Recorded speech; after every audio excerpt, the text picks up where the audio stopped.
안녕하세요. 오늘 저희와 함께 엔티라이트의 글을 바탕으로 교회라는 단어 뒤에 숨겨진 깊은 의미들을 탐구해 볼 당신을 환영합니다. 왜 우리는 함께 모이는 걸까요? 특히 요즘처럼 모든 것이 개인화되는 시대에는 말이죠. 혼자 신앙생활을 하는 것과 공동체 안에서 함께하는 것, 과연 무엇이 다를까요? 네, 오늘 이 시간을 통해 교회가 가진 다층적인 의미와 그 중요성에 대해 함께 좀 명확한 그림을 그려보는 것이 저희 목표입니다. 자, 그럼 한번 시작해 볼까요? 네, 좋습니다. 오늘 살펴볼 엔티라이트 분석은요, 교회의 본질 그리고 그 필요성에 대한 신학적인 통찰을 제공하는데요. 처음부터 흥미로운 점은 교회가 가진 이중적인 의미를 강조한다는 점이에요. 하나는 전 세계에 퍼져 있는 아주 거대한 우주적인 그림이고요. 또 다른 하나는 아주 작고 구체적인, 동네 모임 같은 지역적인 그림이죠. 네, 이 두 가지 차원을 염두에 두면서 이야기를 풀어가 보겠습니다. 그 이중적인 의미라는 게 흥미롭네요. 좀 더 설명해 주시겠어요? 라이트의 글에 따르면 교회라는 단어가 딱 하나로 떨어지는 개념이 아니라는 거군요. 네, 맞습니다. 예를 들어 에베소서 같은 곳에서는 전 세계 모든 신자를 아우르는 어쩌면 눈에 보이지 않는 하나의 거대한 교회를 말하는 것 같고요. 그렇죠. 보편적인 교회. 그리고 고린도전서 같은 곳에서는 고린도라는 특정 도시에 사는 신자들의 구체적인 모임을 지칭하고요. 네, 로컬 처치라고 하죠. 예수님도 내 교회를 세우겠다는 그런 큰 그림을 말씀하셨지만 동시에 두세 사람이 내 이름으로 모인 곳에는 나도 그들 중에 있다. 마태복음 18장이죠. 이렇게 아주 작은 단위의 모임을 언급하셨어요. 이 둘 사이의 관계는 뭘까요? 정확히 그 지점입니다. 라이트는 이 이중성을 매우 중요하게 다루거든요. 그 우주적인, 보편적인 교회 개념은요, 모든 장벽을 넘어서 사람들을 하나로 모으려는 하나님의 원대한 계획, 그러니까 메시아 안에서 만물을 통일하시려는 큰 그림을 보여주는 거죠.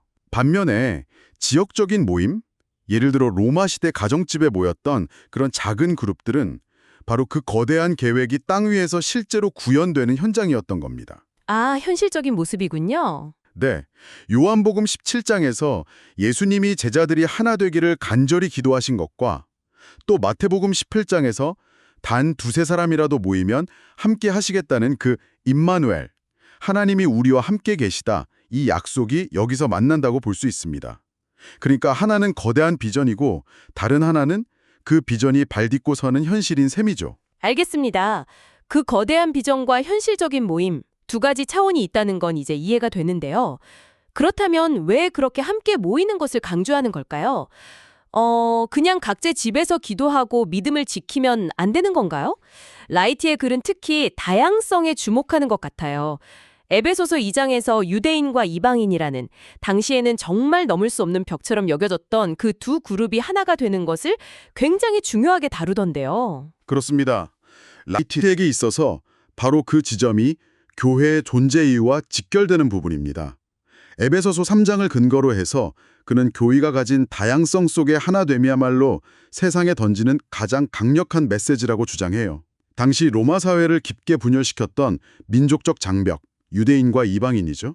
또 사회 계급적 장벽, 종과 자유인, 그리고 성별의 장벽, 남성과 여성, 이런 것들을 넘어서는 공동체의 등장은 그 자체로 정말 혁명적인 사건이었거든요. 네, 그랬겠네요. 라이트는 이것이 단순히 사회 통합의 의미를 넘어서 세상을 지배한다고 여겨지는 보이지 않는 힘, 그러니까 성경에서 권세들과 능력들이라고 부르는 것들 있죠. 아, 네네, 권세들. 이건 단순히 정부 권력만을 의미하는 게 아니라 사회를 분열시키고 왜곡하는 그런 구조적인 악의 힘까지 포함하는 개념인데요.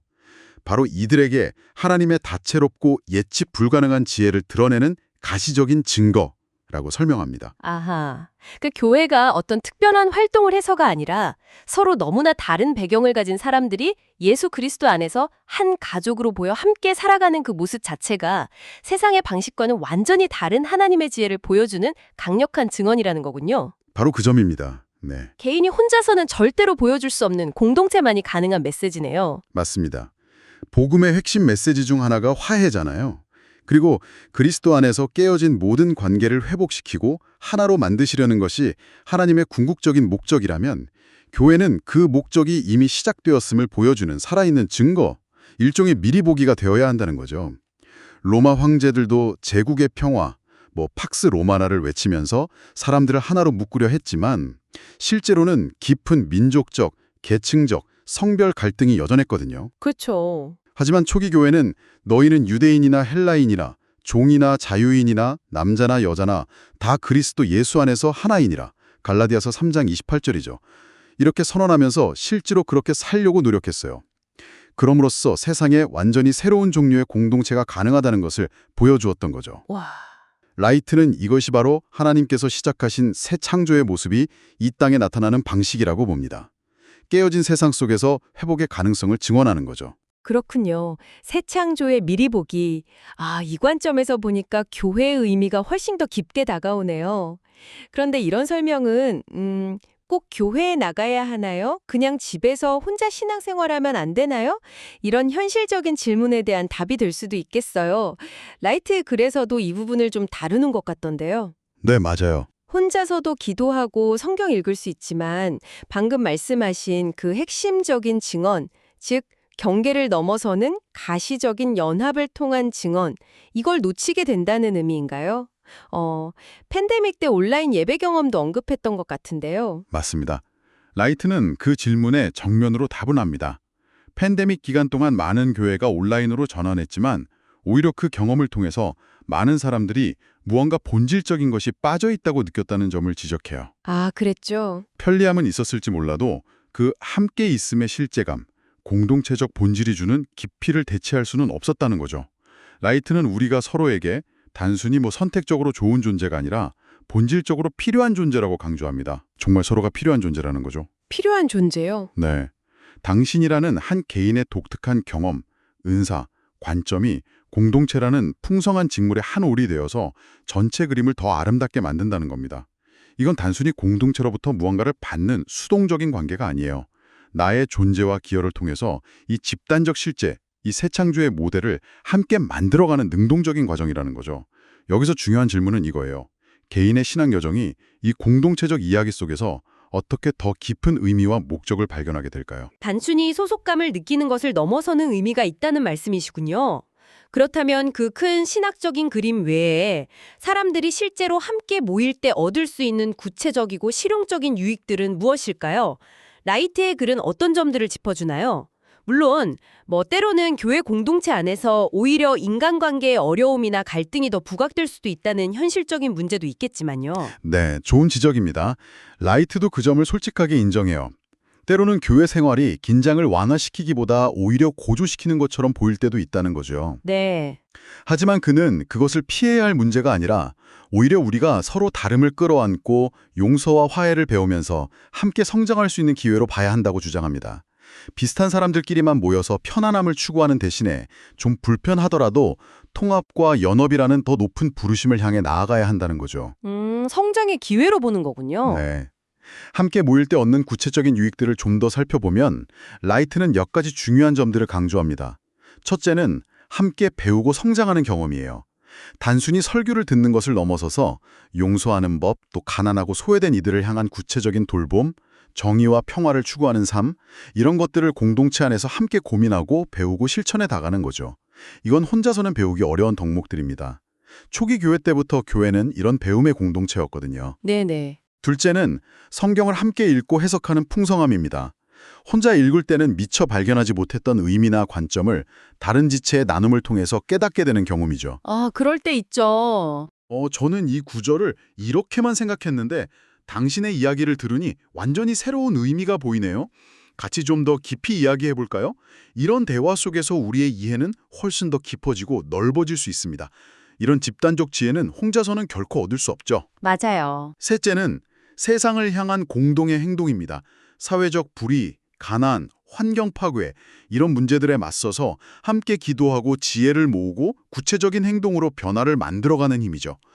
지역사회 봉사든 정책 변화를 위한 노력이든 혼자서는 엄두도 내기 힘든 일들을 함께 해낼 수 있습니다. 함께하는 힘. 네. 넷째는 삶의 기쁨과 슬픔을 함께 나누는 깊은 연대입니다. 함께 찬양하고 축가하는 기쁨의 순간뿐만 아니라 고통과 슬픔, 애도의 시간에도 서로에게 힘이 되어주는 경험이죠. 라이트는 마치 4부나 8부 합창이 혼자서는 불가능하듯이 우리의 예배와 삶의 고백이 더욱 풍성해지기 위해서는 서로 다른 목소리들이 함께 어우러져야 한다고 아주 아름답게 비유합니다. 아, 합창 비유 좋네요. 정말 그러네요. 듣고 보니 혼자서는 결코 경험할 수 없는, 함께 할 때 비로소 가능해지는 영역들이 정말 많군요. 이론적으로는 충분히 공감됩니다. 하지만 현실을 보면 모든 교회가 다 똑같지는 않잖아요. 그렇죠. 심지어 같은 교회 안에서도 다양한 전통이나 예배 방식, 신학적 강조점의 차이 때문에 갈등이 생기기도 하고요. 라이트의 글에서도 로마의 여러 가정교회들 사이에 존재했을 법한 미묘한 긴장감이나 서로에 대한 의심 같은 것을 언급하던데요. 네네. 이런 실제적인 차이점들을 좀 건강하게 다루는 방법에 대해서는 어떤 제안을 하나요? 이 문제에 대해서 바울의 서신, 특히 로마서 14장과 16장의 가르침을 바탕으로 답을 제시하는데요. 핵심은 두 종류의 차이점을 구분하는 분별력입니다.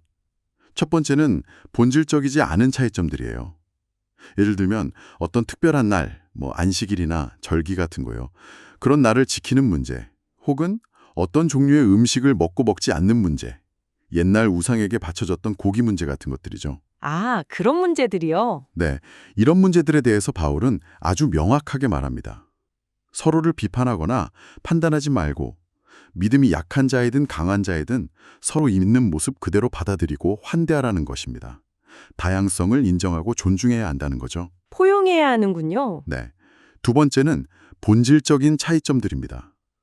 이거는 복음의 핵심 진리, 예를 들어 예수 그리스도의 신성과 부활, 믿음으로 얻는 구원 같은 근본적인 가르침이나 혹은 복음과 양립할 수 없는 명백한 윤리적 문제들, 로마서 1장이나 고린도전서 5-6장 같은 데서 바울이 경고하는 종류의 죄들을 의미합니다. 이런 문제들에 대해서는 바울은 타협하지 않고 단호한 입장을 보여요. 라이트는 오늘날 교회가 이 두 가지 차이, 즉 너그럽게 포용해야 할 다양성의 문제와 복음의 진리와 관련된 타협할 수 없는 문제를 지혜롭게 분별하는 것이 매우 중요하고 또 시급하다고 강조합니다. 그러니까 어떤 차이는 다양성 안의 풍성함으로 기꺼이 끌어안아야 하지만 어떤 차이는 복음의 본질을 훼손할 수 있기에 분명한 선을 그어야 한다는 말씀이시군요. 네, 그렇습니다. 아, 근데 말처럼 쉬운 분별은 아닐 것 같습니다. 네, 결코 쉽지 않은 과제죠. 실제로 로마서 16장을 보면 바울이 안부를 전하는 여러 인물들과 그들이 속한 가정교회들이 언급되는데요. 학자들은 당시 로마에 최소 4개에서 많게는 10개 이상의 독립적인 가정교회 그룹들이 있었을 것으로 추정합니다. 그렇게 많았군요. 네, 아마도 누군가의 집 거실이나 가게 뒷방 같은 곳에 옹기종기 모였겠죠. 그들은 분명 서로 다른 리더십 스타일, 예배 방식, 심지어는 강조하는 신학적 포인트도 조금씩 달랐을 겁니다. 어쩌면 서로에 대해 저 그룹은 뭔가 좀 이상한 것 같아, 우리 방식이 더 옳아, 이렇게 생각하면서 의심하거나 경쟁했을 수도 있어요. 충분히 그럴 수 있죠. 하지만 바울이 로마서를 쓴 궁극적인 목적 중 하나는 이 흩어져 있는 작은 그룹들이 그리스도 안에서 하나의 몸이라는 정체성을 깨닫고 서로 연합해서 함께 예배하기를 독려하는 것이었습니다.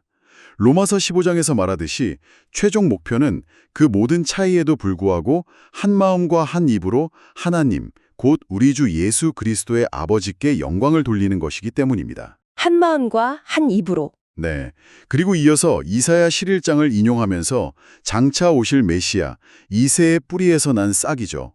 그분이 모든 민족을 다스리실 것이며 모든 민족이 그에게 소망을 둘 것이라는 하나님의 궁극적인 통치와 화해의 비전을 제시합니다. 결국 그 모든 다양성 속에서도 하나님께 영광이라는 하나의 목표를 향해 함께 나아가야 한다는 것이군요. 네, 맞습니다. 그리고 그렇게 서로 다른 사람들이 함께 모여 살아가는 교회의 모습 자체가 바로 그 장차올 하나님 나라의 완전한 화해와 통치를 미리 보여주는 희망의 증거가 되어야 한다는 말씀으로 들립니다. 정확합니다.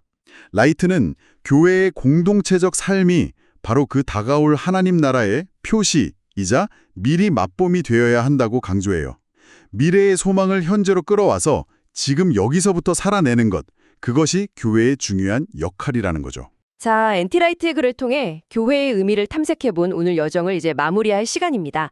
우리는 오늘 교회가 전 세계적인 보편적 실체인 동시에 아주 구체적인 지역적 모임이라는 이중적 의미를 지닌다는 것, 그리고 그 안에 존재하는 놀라운 다양성이야말로 세상을 향한 강력한 증언의 핵심이라는 것을 살펴보았습니다. 네, 그랬죠. 또한 함께 모이는 것은 개인적으로는 결코 얻을 수 없는 영적, 사회적, 실질적인 유익들을 제공하며 라이트의 표현을 빌리자면 마치 새 창조의 작은 작동 모델과 같다는 점도 확인했죠.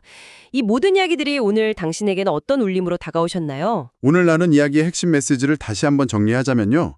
교회의 함께함, 즉 공동체성은 단순히 부가적인 장식이나 선택사항이 아니라 라이트가 제시하는 교회 개념의 본질 그 자체라는 것입니다. 교회는 그 존재 방식으로 화해를 구현하고 서로에게 실질적인 버팀목이 되어주며 세상을 향한 의미 있는 행동을 가능하게 하고 그 자체로 독특하고 강력한 증언이 되는 공간이라는 거죠. 단순히 개인들의 합 이상의 의미를 지니는 겁니다. 네, 그렇군요.